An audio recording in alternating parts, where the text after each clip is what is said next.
My name's Gilbert, and thanks for coming to this session. I'm going to be showing you some fixed layout EPUBs. This is a format that's been out a while, but in terms of InDesign, it's only been possible in the CC 2014 edition and beyond. So I just want to give you some kind of the main features of the fixed layout EPUB. So basically it's a fixed layout, so if you're a designer, you have the same control that you would have when designing for print. That your page size is fixed. Another feature is it's viewable on multiple devices, mobile phones, tablet devices, laptops, as long as they have an EPUB free reader. You can get these free, and you can even get them for a web browser. So there's a really good one called Medium, and you can open up the EPUB free documents in there. Text that you create is accessible, so it's searchable, selectable, and a lot more.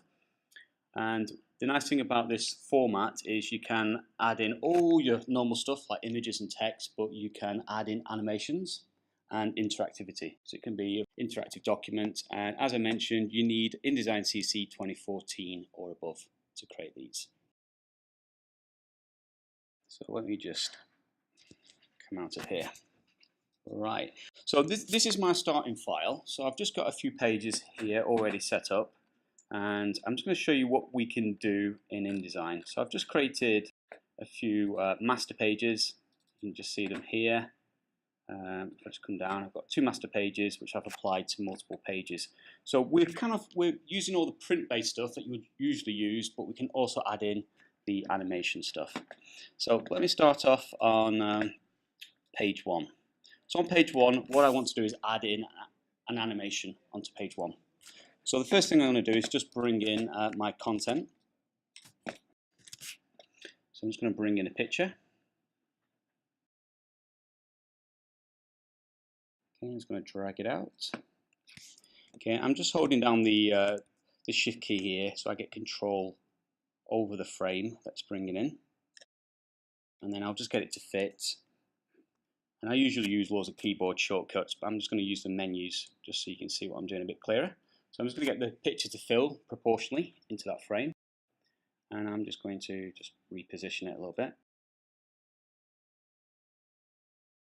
And I'll just get the image to display a bit better because it looks a bit kind of dodgy at the moment. So I'll just increase the display performance. Right, so let's add some text in, which I'm going to animate. So I'm just going to drag out a text box. And so recently on holiday I've been to Anglesey, so I thought I would base this little presentation on the holiday. So I'm just going to type in there discover. I'll just center it by pressing Command Shift C. And because you have InDesign CC, you've got access to all the kind of web-based fonts. So you can use all these typekit fonts that you can download into InDesign. So I've got one here that I'm going to use. That's come from the typekit. So basically what happens is when you publish this, you embed the fonts into the EPUB. And all the typekit fonts have the license to do that. So you can, just by clicking on Add Fonts here, from the typekit, you can choose, there's thousands of fonts you can bring in, and then you're free to use them. So I'm just going to use some of those for this. Okay, I'm just going to type in here Anglesey. Nice and big. Just center that. And what font was I going to go for? I'm going to go for this one here. Okay, so these are my two fonts. My two bits of text, and now I'm going to animate them, and animating is really easy in InDesign. So I've got the animation panel over here. Okay. I'll start off with the discover text. So I've got it selected, and in the animation panel I can just choose a preset here. So there's loads of pre-made animations. So I'm going to have this fly in from the top. So that means it's going to end up where I've put the text. It's going to start here at the top of this green line, and it's going to animate downwards. Now what I'm eventually going to do is have the image on top of the text, so the text will kind of reveal from underneath the image. But just before I do that, I'm going to set up the animation. if I click here, this is called the Show Animation Proxy, and this grey box here represents where it's going to start animating from. So you can see it's kind of way up, out of the way at the moment. So if I grab this white selection tool here, I can click on this green line, which is the motion path, and I can tell it just by dragging to start somewhere else. So I'm just going to move that down, and if I click away, click back on, I can see it's been moved down. Maybe I'll just move it down a little bit further, like so. So that's a better position from where it's going to start. So it's going to start where the grey box is and end up down here. Now I'm just going to change the duration. I'm going to make it last a little bit longer. I'm just going to go for about 1.5 seconds for that text to animate. And then I'm just going to test it. So there's lots of panels that have this little icon at the bottom. And if you click on that icon, you can just preview your page. So if I click on that, it's going to open up the EPUB preview window, and I'll just make it a lot bigger just so we can see it, stretch it out. So I'm just going to get it to replay that because we missed it because it was really small. So if you hold down the Alt key, you can just hit the play button here and it will just replay. So I can see my text animating down. And there's a keyboard shortcut to kind of hide and show this panel, which I'm going to use, which is Alt-Shift-Enter. So I can quickly hide and show it. So I've got that text coming down. For the Anglesey text, I'm going to have it starting from the bottom and coming up. So again, I just need to select it, choose a preset, flying from the bottom, and I'll just give it the same duration as the last animation, so 1.5 seconds to animate in. And then I'm just going to see where this animation proxy is, and then using the white selection tool, I can just move it up a little bit. Just click away, click back on. Yeah, that's good. So it's going to start just off the page and animate in. So I animated the Discover text first, and then I animated Anglesey. So if I test it by doing the Alt-Shift-Enter, I will see that Discover comes in first, then Anglesey afterwards, because it's basically set up on the way I've animated it. But what I want them both to do is animate at the same time and kind of end up in that position, as you can see. So the way I can do this is if I come into the timing panel, you can see here in the timing panel, here's my two animations, my Discover and my Anglesey animation. So it's going to play the Discover one first, then the Anglesey one after. So if I select both of them and then hit this little option down here, play together, they'll both animate at the same time instead of one after the other. So, and if I just test that out now, you will see that they both animate. Okay, so it's going to be like a nice little kind of introduction slide for this document. Right, and the last thing I'm going to do now is just bring this image to the front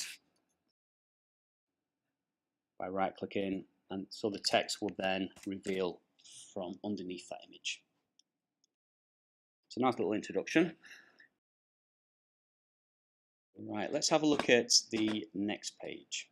Okay, so as I mentioned, if you're a designer and you're used to InDesign, particularly kind of print design, all the options that you've got in print can be used for the fixed layout EPUB. So I'm just going to bring in my next two pieces. I'm going to click on Open. And I want to lay out the image first, so I'm going to just press the right key to get to the image. And then I can just drag out the image. So this is an image that I've took into Photoshop, and I've selected this kind of castle, and I saved the selection, which creates an alpha channel. Okay, and I'm going to use that alpha channel to wrap this text around the castle. So I'm going to just drag my text slightly over the castle. Okay, there's my text. And then I'm just going to select that text, and I'm just going to format it. So if you're doing lots of kind of formatting in InDesign, there's a really good technique called Next Style. So if you want to kind of automatically style your text, you can create something called Next Style. So I've already set one up. So I've got my text selected here, and if I click on Paragraph Styles, here's my style that I've already set up. If I right-click on it And I'm just going to choose Apply Heading, Next Style. And what it does, it goes through a sequence of paragraph styles. It will format my text. A really handy way of making your text consistent. So I'm just going to click on that, and you can see there it's automatically applied one style to this bit of text here. This bit of text has got another style, and then this one here has another style. Good way of formatting your text. Right, so let's do the text wrap. So I'm going to click on the image here, and I'm going to come over to the text wrap panel. I'm going to click on this little option here. This is for kind of irregular shaped objects, like the castle is. Click on that, and then I'm going to just make sure down here it says alpha channel, and I can just increase the offset, which will move the text away. Okay. So it's picking up the save selection that I created in Photoshop, and it's using that to create the alpha channel. I was going to hit the W key so we can see that without all the guides and stuff. Right, so what I want to do with this bit of animation here, I just want it to, with this bit of text here, I just want it to fade in. So I'm just going to click on this text, back in the animation panel. I'm going to change the preset here to fade in. And then I'm just going to toggle open the properties and just make sure it's set to from current appearance. And you get this kind of little butterfly here at the top. It gives you an idea of what you're going to get. So when I put my cursor over, I can see that it's going to fade in my text. And I might just change the duration so it doesn't go too quickly. So if I just test it out, you can see it just fades in. So just kind of adds something, hopefully, to the document, make it a bit more interesting. Right, let me close that one down. So what's kind of really good about this EPUB format, it contains lots of stuff that not all the other formats can handle. So for example, like the animation that we've done on page 1, if I've animated it in and then make it into a PDF, the PDF wouldn't allow the animation to work. So it's kind of almost like the perfect format, and it allows you to do pretty much everything. For this next page here, I want to get the user kind of engaged. I want them to click on something. So I want it to be more of an interactive page, this one. So I've got a full-size image, and what I've done in Photoshop, I've took that image into Photoshop. I've kind of blurred it almost. I've used a mosaic filter, which has made it really pixelated. And then I've chopped that image up into 12 pieces. So I've got the original image, and then I've took that, split it up into 12 pieces. So what I want the user to do is click on the smaller images to reveal the bigger image. So we're going to do like a little reveal kind of page. So if I select all the content for that, so I'm on page 3. So there you go, they can see my full-size image. And then here are all the little mosaic images that make up that image. So I'm just going to select all those, click on open. So I'm just going to drag out the full-size image first, just like so.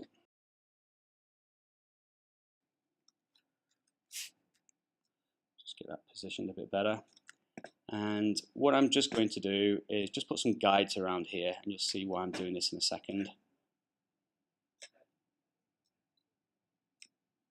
Just so I know their dimensions. And just for a while, I'm just going to hide this image. So I'm just going to hide it. There you go. Right, so now I've got the 12 little images that I've created that are kind of like pixelated. And in the same area, I'm going to drag those out. So I've got 12 images on my cursor. So as I drag them out, I keep my left button held down, and I want to lay them out as a grid. So if I press my right arrow key, you can see it's splitting it up into columns. So I need 4 columns. And then if I press my up arrow key, I can split it up into rows. And this is going to be a quick way of laying out my images. Next, I want to adjust the space in between these boxes where my images are going to go. So if I press Command, which is on the right side of my spacebar. If I press the up arrow key, you can see I can make the space between them bigger, or if I press Command the down arrow key, I can make it smaller. So I want there to be no gap between the rows. So I'm just going to press Command down, and then I'm going to press Command left. So I've now got no gaps between where the images are going to go. So I'm just going to now stretch out to the guides, and then it lays out all those little images as a grid. So this kind of feature is often referred to as Gridify, and it's a great way of laying stuff out. And you can use it in many different ways for laying out even empty rectangles. So you could have some empty rectangles set up for some pictures that you're going to be putting in later on. So it's really, really good. Right, so I've got these 12 little images selected, and as I said, I want the user to be able to click on them, and it reveals the higher res image underneath. So with the images selected, I'm going to go into the animation panel, and for the preset here, I'm going to set it to fade out. So when I click on these little images, they fade out. Now, with all the other interactive stuff we've done so far, they animate by themselves. And that's because this option here is on, Event on Page Load. But I want the user to click on these. So for the event, for my fade out animation, I'm not going to have it on page load, so I'm going to turn that off. I'm going to come back in, and I want the user to click on them. So I'm going to choose here on click self. So the user has to click. And then they will fade out. Now what's going to happen, I'll be able to click on, let's say, this image here, it will fade out, but if I click on it again, it will kind of fade out again. It will kind of reappear and fade out. And so that doesn't happen, down here, visibility, I'm going to choose hide after animating. So it will only animate kind of once. So let me test this out. Alt Shift Enter.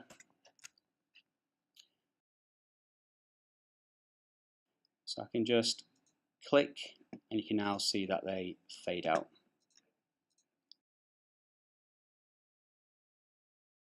So the user can almost guess what it's going to be before they get to see the full version. So now if I just come back into my layers, and I'll just show the high-res image again, and then when I test it again, this is basically what's going to happen. They're going to come in and reveal the Menai Bridge. Okay, so just a bit of fun, really. Okay. And because EPUBs can be shown or displayed on tablet devices, you know, the user can click on the screen with their fingers to activate this kind of animation. Or if they're on the laptop, they can use their mouse button. Right, so let me close that down. Right, let's move on to the next one. So for the next one, I'm just going to bring in the image first, and then I'll explain what I want to happen. Let me bring in the plan.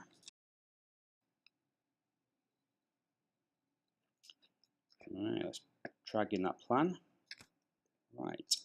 Okay, so this is a map or a plan of Bookmarks Castle in Wales, and I want the user to be able to click on different parts of the castle, and over on the right hand side I want it to display the information relative to the castle.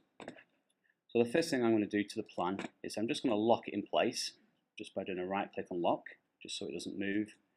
And then I'm going to start creating a button that the user can click on either with their mouse or with their finger. So I'm just going to draw out an ellipse, something like that. I'll just move it into a better place, and I'll just change the color to maybe green.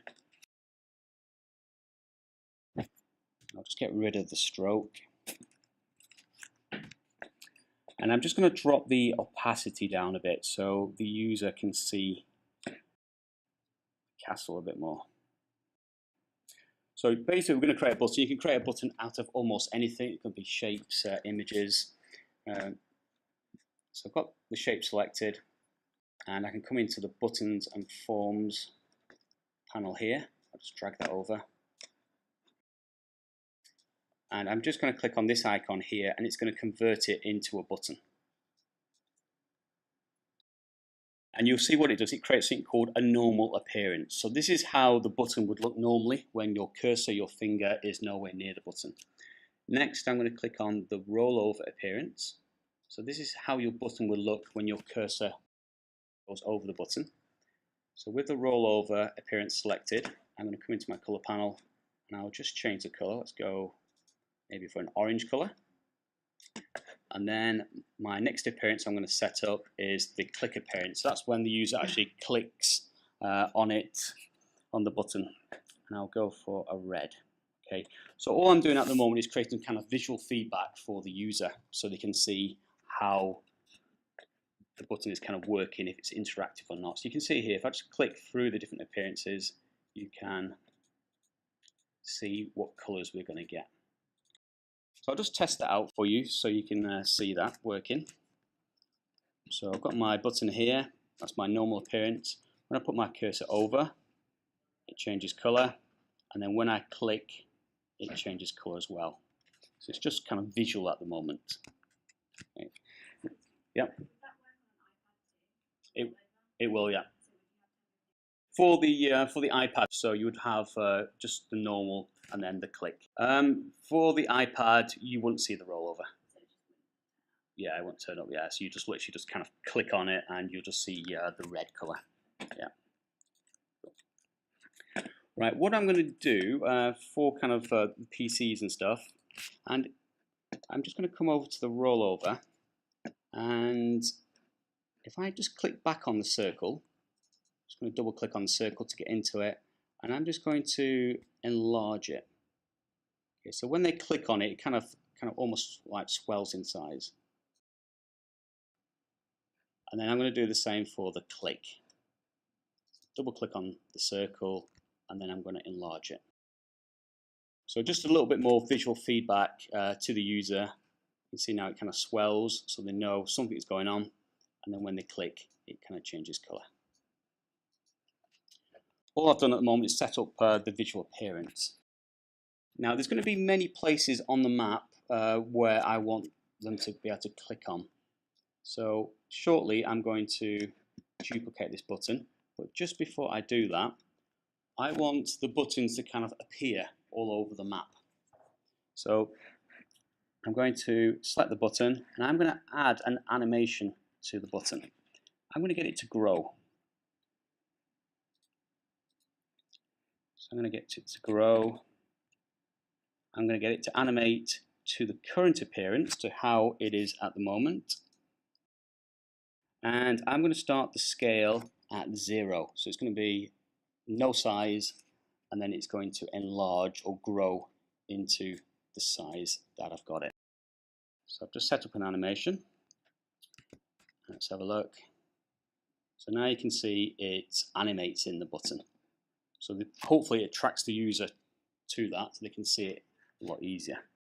So now all I need to do is just duplicate that, so just using the Alt key. I'm going to put another button just there. Okay. So if I just preview that again, you can see we get one button animating first, and then another one. So now I need to make the button do something. So I'm just going to just stick a few panels back. Put that one over there. And I'm going to set up the information area that's going to appear when the user clicks on the button. So to do this, I'm going to grab my rectangle tool, just drag out a rectangle. I'll just give it a bit of a fill color just so we can see it a bit easier. And I'll just round the corners. And then I'm just going to add some text in with the type tool. Right, so this bit here is the North Gatehouse. So I'm just going to type in North Gatehouse. Just center that. And then I'm going to bring in a picture.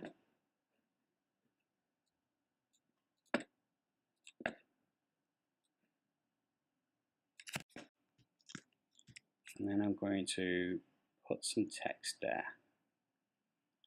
Okay. So I'm just going to use some placeholder text just to mimic some real text. Okay. Right, so that's one of the info panels that I'm going to have pop up shortly, and I'm just going to duplicate this to create the other one.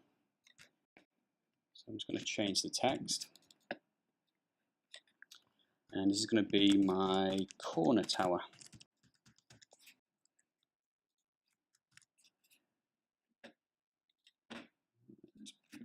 Right, so how I want this to work is when I click on this button here, I want it to show the north gate, but if the corner tower is visible, I want it to hide that one. This button will do the opposite. When I click on this one, it's going to hide the north gate and show the corner tower.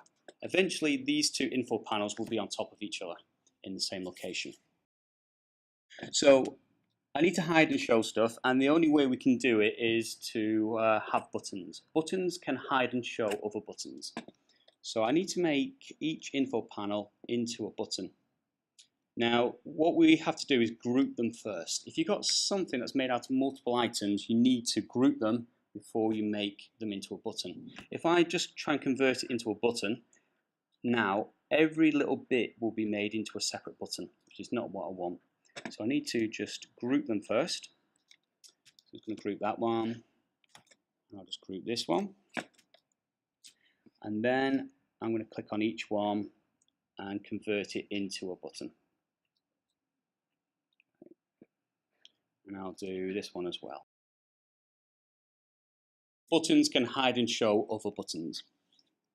So I've got them as buttons now, and because I've got lots of buttons going on, I need to start naming things. So I've got the North Gate one selected. I'll just call it at the top North Gatehouse. I'll call it info. And then this one here will be my corner tower info. Okay. So naming them is going to be really important because I've got loads of buttons. And what I want these buttons to be is hidden initially. So I'm going to select both of them, and in the buttons and forms panel, I can click on here, hidden until triggered. So they won't be visible. And I'll just show you that. If I do Alt-Shift-Enter, you'll now see that they're invisible. So that's how I want it to start off.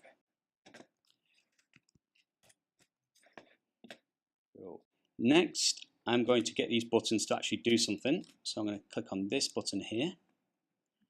And if I come over, start that again. If I come over to the buttons and forms panel, you can see what the event is here. The event is on release or tap. So on release essentially means that when I click with my mouse and then release it, does the event happen, or tap if I tap on it with my finger. Okay, so that's what I'm going to set the event to.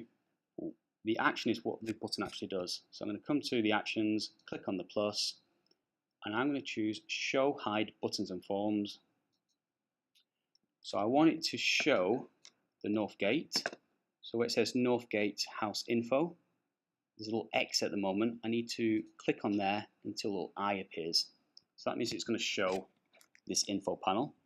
And then for the corner tower one here, I need to make sure that one is hidden. So I click here until I get an eye with a line going through it. Okay, so I've got one showing, one hidden. Come over to the other button here. Same action, but I'm going to get to show the corner tower and hide the North Gate one. Okay, so let's make sure that's all working.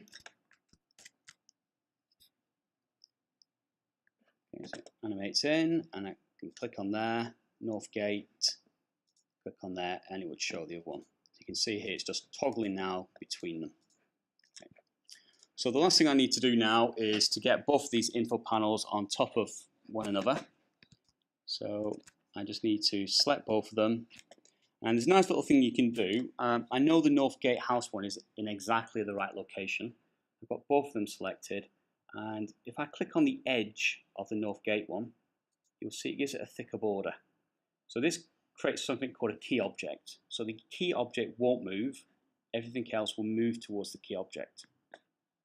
So I can now align it to the left. That puts the corner tower one on top. And then I'll just align it to the top, just in case I've accidentally moved it. So I've now got the corner tower in exactly the same location as the north gatehouse. So if I just test that, you can now see I can click and it creates that. Okay. So this is quite a simple kind of interaction, but you can see you can build up something really sophisticated, have it hiding and showing perhaps multiple things. Right, so let me move on to my next one. So the next thing I want to do is create an image gallery. Okay, I want the users to be able to click through multiple images, and I want it to show bigger versions of those images. So I'm going to select the images first. So I'm going to go with, let's go with 4 images. I'm going to click on open, and I'm going to use that gridify feature again because it's so handy for laying out multiple images. So I'm just dragging out using my arrow key. Okay, I'm just using my space bar just to move them around a bit. Okay, let's make them a bit smaller. Right, so it lays them out. Okay, I just need to make sure they fit, so I can just do a right click, fitting, fill frame proportionally. Right. And then what I'm going to do is take these 4 images now, because I want the bigger image to be in the same proportion as these little images. So I've got these selected. I'm going to copy them up using the Alt key, and then I'm just going to align them on top of each other, and then I'm going to stretch them out. So I want to make sure I'm stretching out the frame and the images inside the frame. So if I hold down the Command key, or that'd be the Control key on Windows, and the Shift key, I can just drag them out. So the Command key is making sure I scale the image and the frames proportionally, and the Shift key is making sure I don't distort them. Okay, so I've got them on top, and now I can just move them up. Good.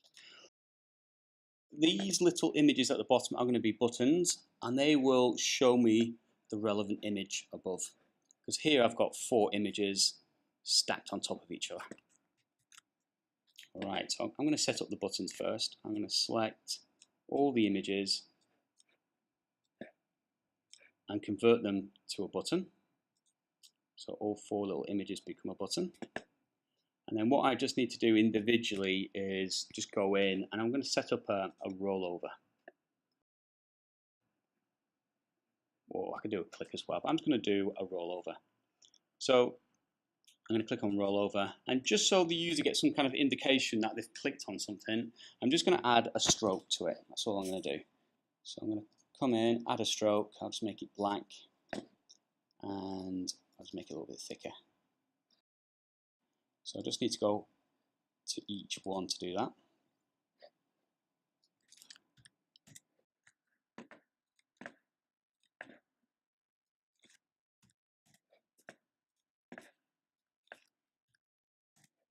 Okay. Right, so I'll just preview this. You can see what's going to happen at the moment.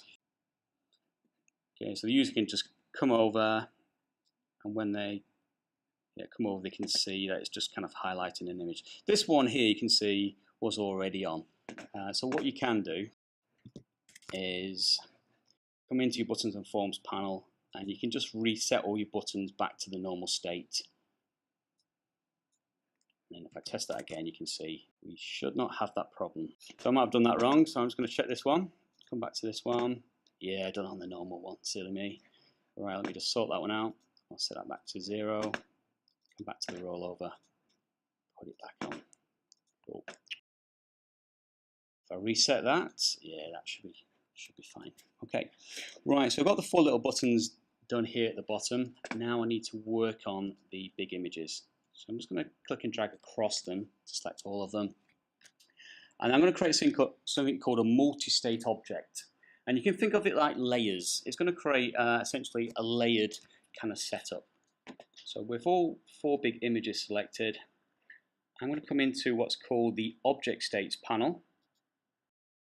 Click on there, and then if I click on this one here, this little option, Convert Selection to Multi-State Object, you will see in the Object States panel that all four big images are there. You can actually see I can actually click through them. It's basically creating a little image gallery. So what I now need to do is, I can actually close that down, get it out of the way.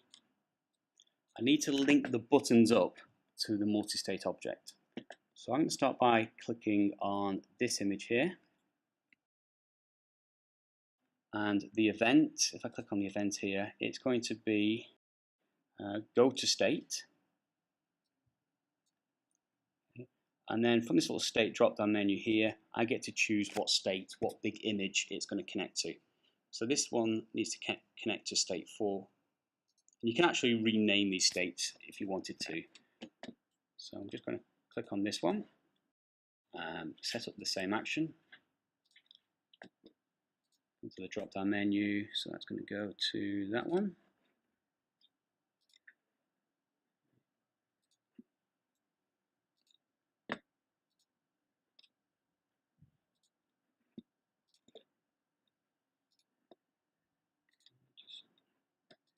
And finally the last one.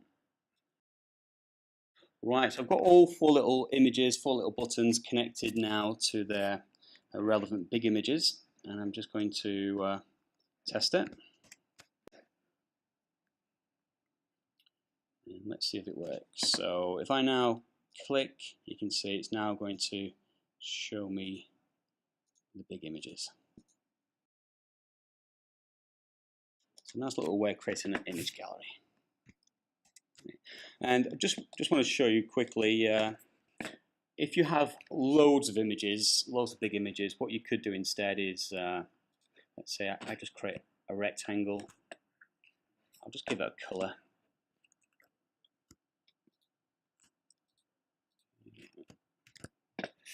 Right, and I'll just convert that to a triangle. I'm just going to rotate it. So I'm just going to click on there. I can make it into a button. And instead of going to a particular state, I can change the action here just to go to next state. Yeah, there you go. You can see, so you can use this to cycle through lots of images instead of having to set up loads of thumbnails. So you can have a go to next state or go to a previous state button instead of lots of thumbnails. Right. Okay, so there's lots of things you can put into these EPUBs. You can bring in videos. If you've done animations in Edge Animate, which is a HTML5 based animation software, you can bring the animations into here. So if you need to animate stuff like infographics, you could bring them in. So it's a really flexible format for different types of media. So one thing I now need to do is to create a bookmark. So I want the user to be able to jump through these pages by choosing some bookmarks. So I'm going to create some bookmarks. And bookmarks are essentially like hyperlinks that you would find on a website. So there's kind of two ways of creating them. I'm going to create some bookmarks based on the pages to start off with. So I'm going to come to page 1, and I'm just going to make sure I'm definitely on page 1. So I'm going to click on page 1 in the Pages panel, and then I'm going to find myself the Bookmarks panel just there, and I can just click on the Create New Bookmark icon, and then I can just type in a description. I'll just type in there, discover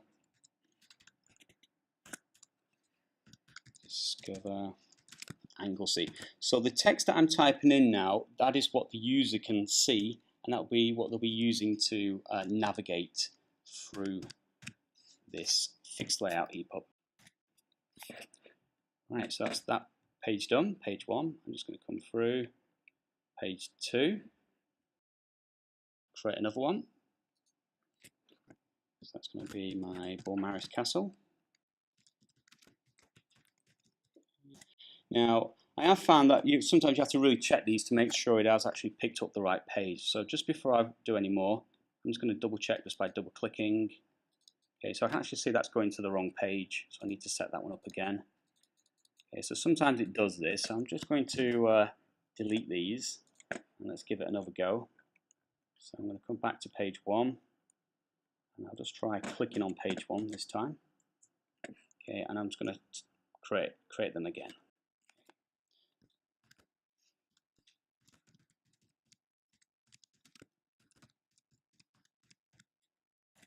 Okay, come back down to page 2.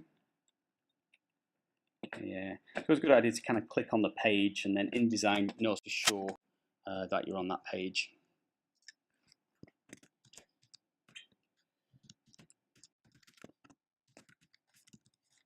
Okay, so let me check them again. Yeah, that one's working. Brilliant. Okay, so I've done these two using something called based on page to create the bookmark. So as long as InDesign knows what page you're on, it will create a link to that page. Now this one here has got some text on, so I'm going to use the text to create the bookmark. So just grabbing my type tool, I can highlight the text, and if I create on the bookmark icon this time, it picks up the text for the bookmark. Now what I can see here at the moment it's done like a child bookmark. It's put it underneath the Discover Anglesey. So if I just undo that, oops, undo that one. Let me just get rid of that one. I'll tell you what I can do. Instead of undoing it, I can actually just drag it out. Should be a better idea. I'll get rid of that one. Right. Okay, so I've got a text-based one now. So I just need to make sure nothing's selected. I'll come down and do this one. Interactive plan. Bookmark that. And finally the image gallery. And bookmark that. Okay, so I've made now essentially a table of contents by using bookmarks, so the user will be able to navigate through the pages, and you'll see that very, very shortly. So my last task now is to export everything out. So I'm going to do a file, export, and for the format, I'm going to make sure it's an EPUB fixed layout. I'll just save this onto my desktop. I'm going to hit save. So just to give you a little bit more information about an EPUB is essentially it's HTML, CSS, and JavaScript. So it's the same kind of content that you would get in a web page, and it's going to bundle it all up for you in the EPUB format. Alright, so it's just a few things I need to do here. So I need to export all the pages out. Now page 1, if I just come out of there for a second, page 1 is this one here, but you can have a cover page as well, so a bit like a normal book. So I'm going to give it a cover page. So I'm going to just export it again. Right, so there's two options to create a cover page. You can either rasterize your first page, so it will rasterize this page, just convert it to an image. So your animations wouldn't work on the cover page, but on page 1 they would. But what I've already done is I've created a cover image in InDesign and exported out as a JPEG. So I'm going to choose that.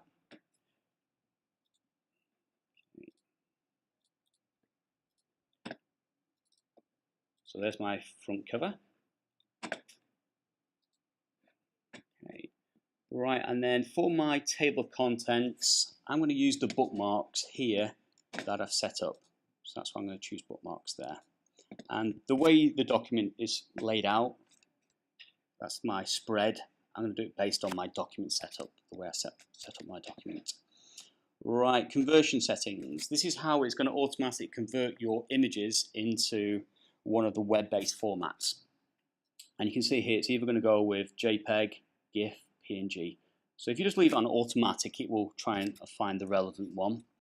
Or you can say, I want all my images to be JPEGs. I'm just going to let it do it automatically.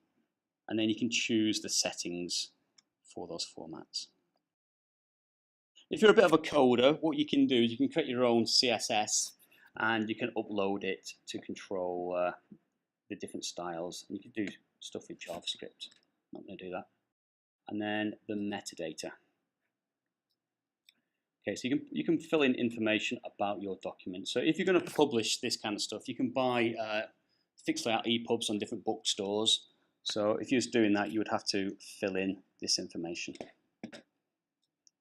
All right, so the last thing I need to do is just come down to my viewing apps. So you can set up which app you want it to open up in.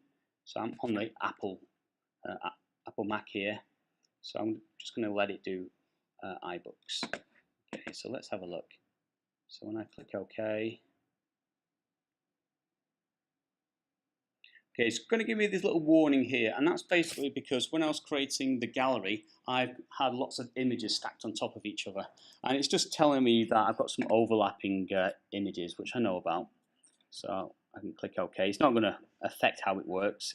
It will work exactly the same. So it's just going to open it up in iBooks shortly.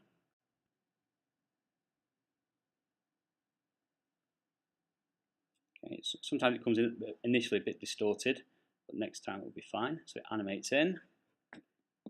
Set up this little button beforehand. You can see everything works fine.